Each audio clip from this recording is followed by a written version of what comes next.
Hi Libra, this is Jeff. Welcome pa sa ating channel.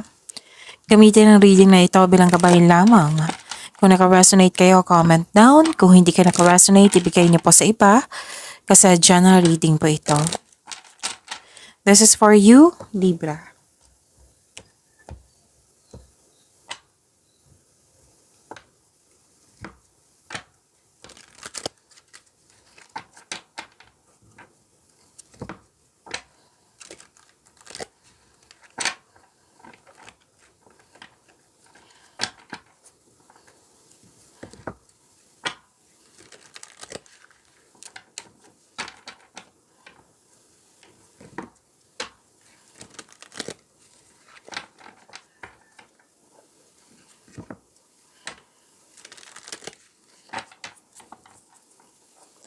Para po ito sa iyo, Libra.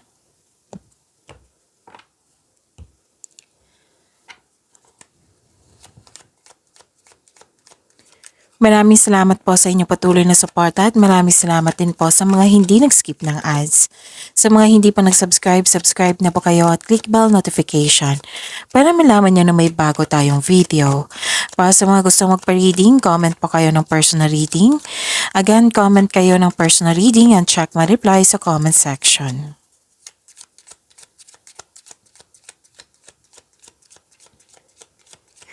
Mga ganap para kay Libra, I need 3 cards po.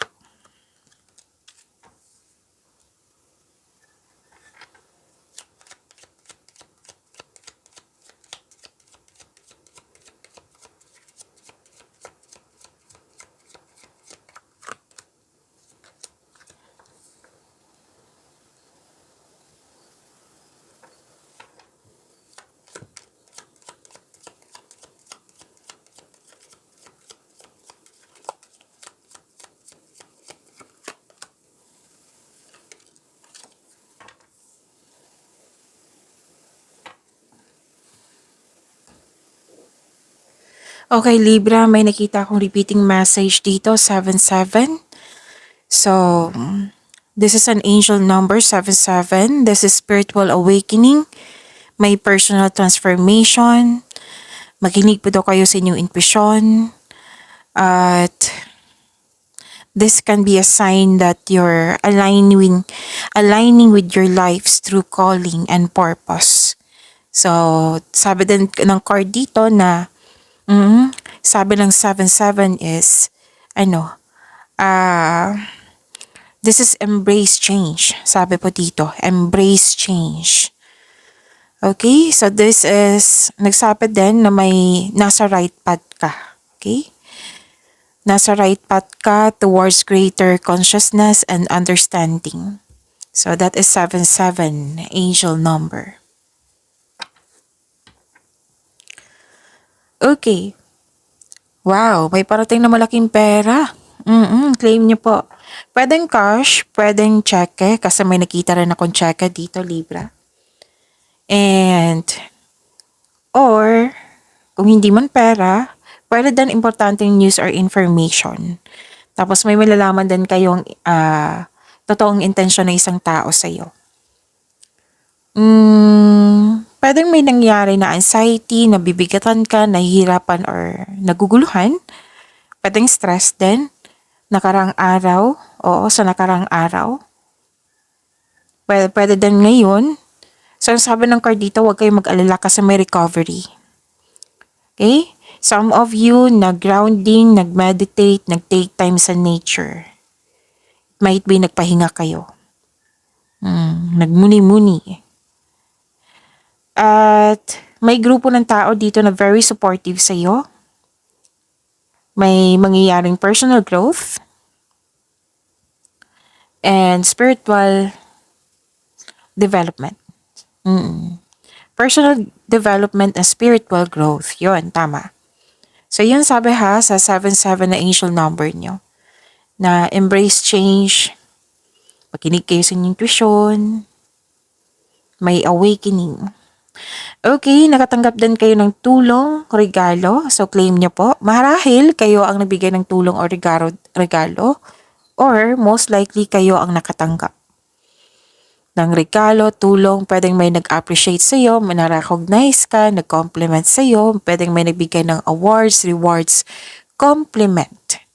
And wow, this is abundance and love is blooming. Kitang-kita ko yung happiness mo dito, Libra. You deserve this happiness.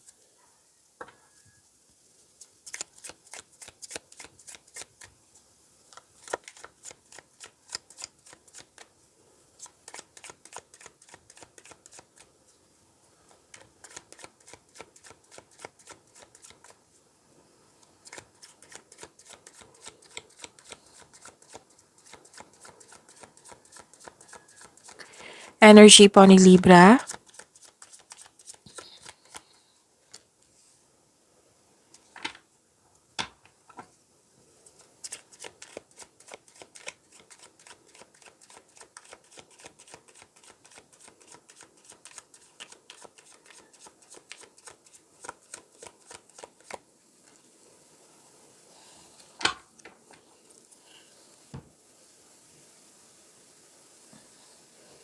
Okay, kung may narinig kayo, may nakita kayong repeating message, meaning to say, pinupush ng cards nyo yan. Like for example, nanood kayo ng June 11 and June 12 na video reading nyo, Libra.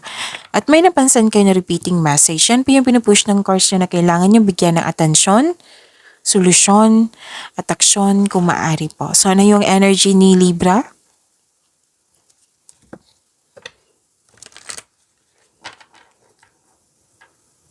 Okay, paalala po to ng card niyo po, Libra, na wag po daw kayo mag-focus sa wala sa iyo, yung kulang sa iyo, yung nawala sa iyo. This card asks you to believe in yourself. Think positive na makabangon kayo and have faith ng divine can lift you out of any period of loss. Magtiwala sa kung ano ang darating po. Kahit hindi ka komportable, makukuha mo ang kailangan mo. So, sa mga nawala ng pag-asa dyan, oo, na nagkaroon ng challenges, ito yung sabi ko sa inyo kanina na nahihirapan, nabibigatan, or anxiety or stress, na huwag kayong mag-alala kasi may recovery. Pwedeng nalungkot kayo kasi nalampasan nyo yung opportunity. So, ang advice ng card nyo dito, mag-focus kayo sa mind healing instead of suffering. Question yourself, Libra, deserve ko ba itong mag-suffer? Di ba mas deserve nyo magkaroon ng healing to move forward?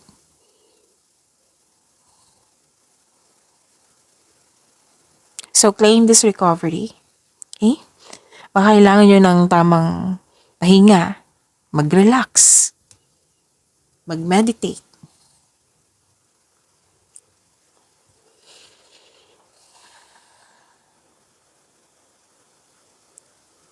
Pwede din nahihirapan ka sa pag-move forward. Kasi ang ilan sa inyo nakaranas ng toxicity. Pwedeng mag-usap kayo na i-give up nyo po yung worries nyo. Sikapin nyo huwag kayong mag-isip ng mga negativity kasi hindi yan nakakabuti sa iyo. Kahit hindi man yan sinasadya. Miss Jov, hindi ko naman sinasadya. Yung claiming na hindi sinasadya, like nahihirapan ako, nabibigatan ako, wala na sigurong pag-asa, yung iniisip yung mga hindi nakakabuti sa iyo. So instead, mag-positive affirmation kayo. Makakaya ko to, ma-overcome ko din to. Magiging successful ako.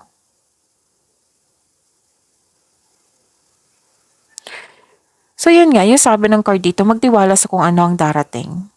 Na sinabi ng card nyo dito, if you are willing na mag-move forward, makukuha mo ang kailangan mo.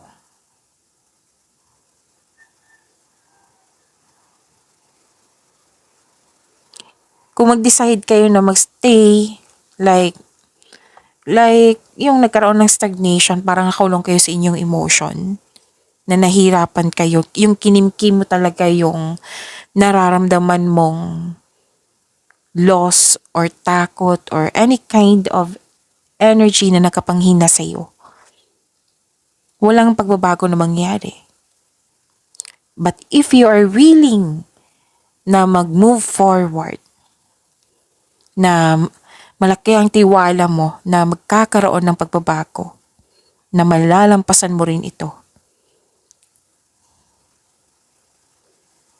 magkakaroon po ng yung sabi ng card dito na makukuha mo ang kailangan mo.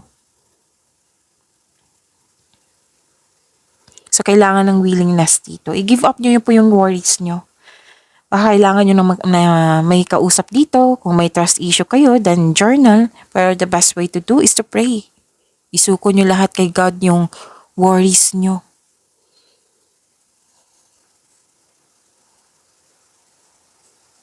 Okay?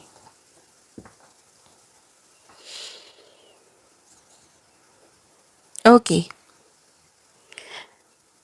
At the end of the day, gusto nyong...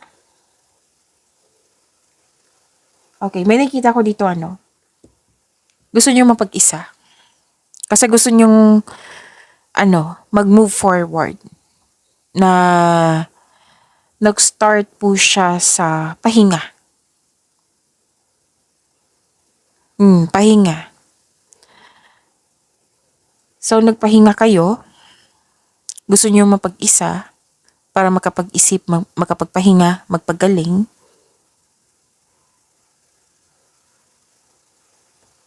You can restore your energy by spending time with yourself. Para sa pagbalik mo, you will feel your energy restored. Naghahanap ka din ng sagot sa inyong mga katanungan, solusyon sa inyong problema. Kaya gusto mong mapag-isa muna. So, ikaw ay naglaan ng oras para makapag-isip ng yung mag-isa. Soul searching po. So, sabi ng card nyo dito, all life's answers are within you. Nasa iyo na po yung sagot sa inyong mga katanungan, solusyon sa inyong problema. Perfect time sa inyo. Yung mag-isa. Na maglaan ng oras sa sarili. Gusto mo ng space. So, feel free yourself para makapag-isip ka ng maayos. Kung nais mo ng pag-level up sa inyong buhay, lalo na sa inyong career and money, kasi may nakita akong career and money dito. Magtiwala sa inyong sarili.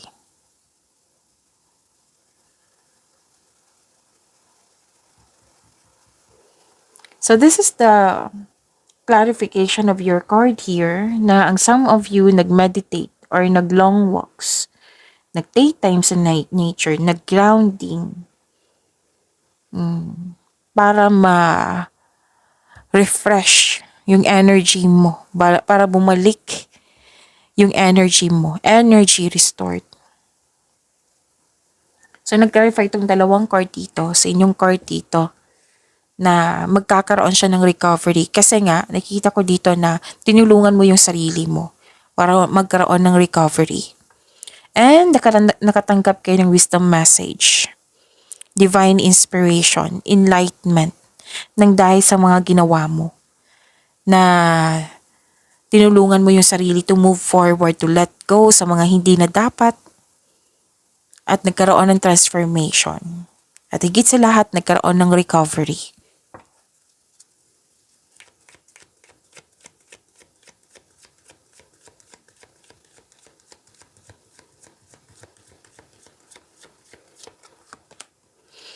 Taking shelter, look, Libra. The answers are within. Kakasabi ko lang sa inyo. Nag-clarify siya dito sa tarot cards nyo. Nasa iyo na po yung all life's answers are within you. Yung sabi ko kanina. All life's answers are within you. Nasa iyo na po yung sagot sa inyong mga katanungan. Nasa iyo na po yung solusyon sa inyong problema.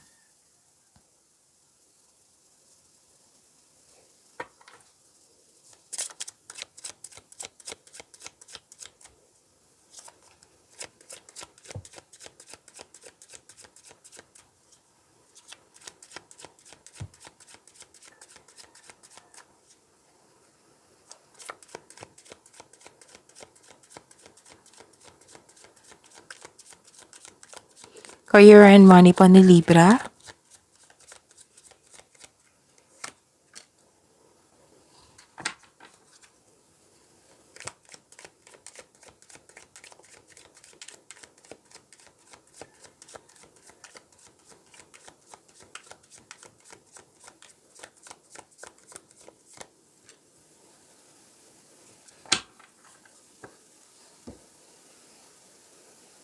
Ang ganda naman, Libra. May success. And you're happy here. Nagkaroon ng clarity, new ideas, ang ganda ng blessing. New ideas, this is new beginning. Nagkaroon ng bagong insights and clarity kung paano pa i-improve ang iyong kaperahan or proyekto. So ito na yung resulta sa inyong soul searching, yung nagpahinga kayo, gusto niyo mapag-isa. Sa pagbalik niyo, ito na. Nagkaroon ng, yung na-refresh nga, yung energy niyo. Nakatanggap kayo ng blessings, which is maraming ideas, which is bagong ideas. Nagkaroon ng clarity. Kasi nga, nasa iyo na yung sagot sa inyong katanungan, solusyon sa inyong problema, di ba? So this is clarity and new ideas. Sign ito sa mga gustong magsimula ng negosyo, mag-level up sa trabaho. Nagkaroon ng determination. Bibigyan mo ng aksyon yung matagal mo ng plano or yung new ideas na dumating sa inyo para magkaroon ng maagang resulta. May magaganap na importanteng pag-uusap or confrontation sa isang tao. So, this is the clarification of your angel number here na 77 na magtiwala sa inyong intuition. Kasi ito ay magagabay sa iyo patungo sa right path. Okay? Magtuturo kasi ito sa right path patungo sa success. At napapansin mo din, Libra, na nagkaroon kayo ng improvement sa inyong communication skills. Oo, hindi lang na ikaw yung nakapansin, pati yung mga tao na nasa paligid mo. Nakapansin na nagkaroon ng improvements sa inyong communication skills.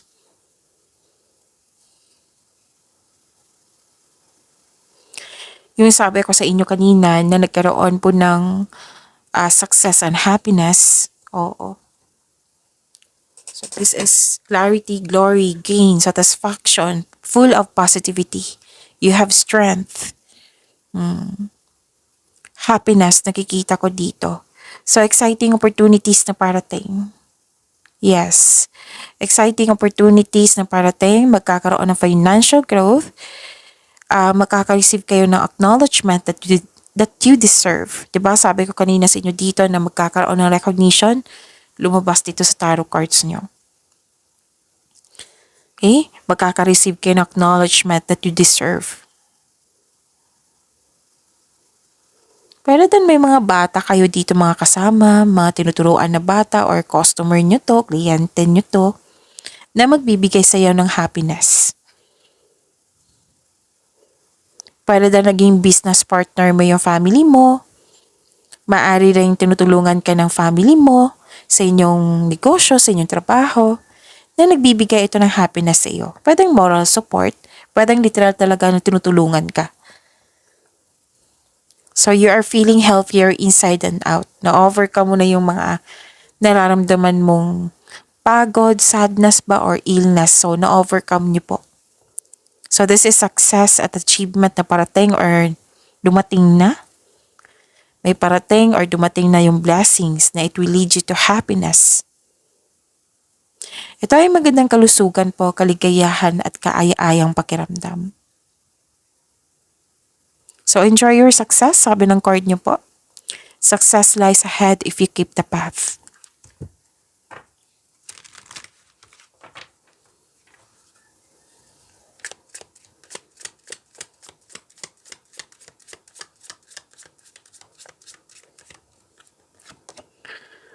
Okay, consider diversifying your income sources to increase financial stability.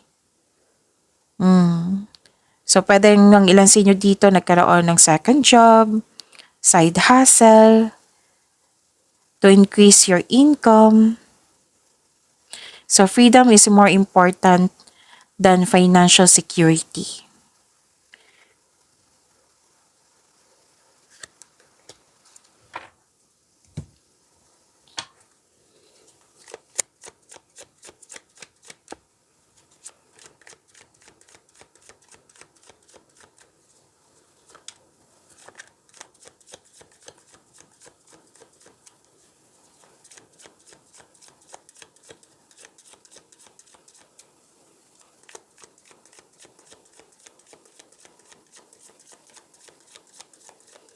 Love life, self-love, partnership, and romance in Libra.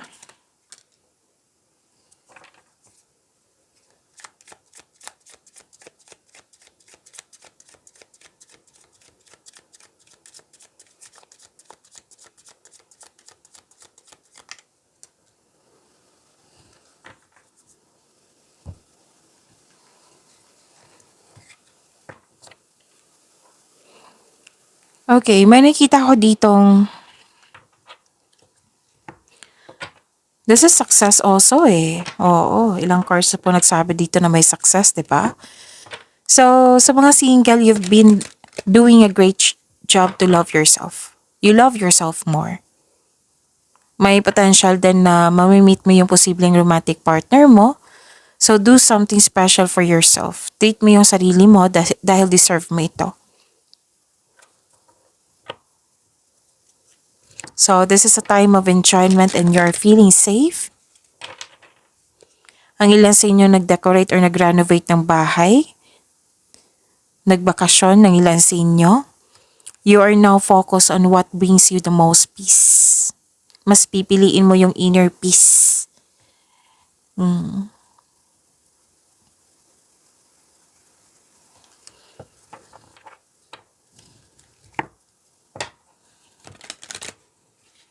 Pwede may concern kayo sa isang tao na naging controlling ito, pwedeng sa partner mo or sa parati mo siyang kasama. Pwedeng may ganap na lust over love, L-U-S-T, over love. Pwedeng nagkaroon ng toxicity. Pero at the end of the day, nakita ko dito, mas pipiliin mo yung inner peace. It might be umiiwas ka nito or nagput ka ng space.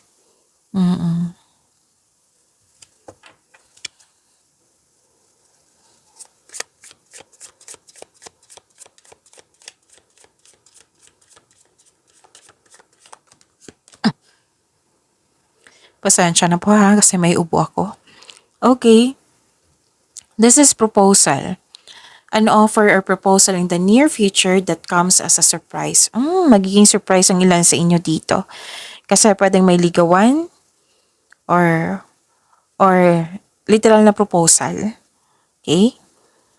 Na masusurprise ka nito. Okay? So, pag-imanin niyo po yung blessings sa binigay sa inyo. Libra, see you tomorrow. Maraming salamat po.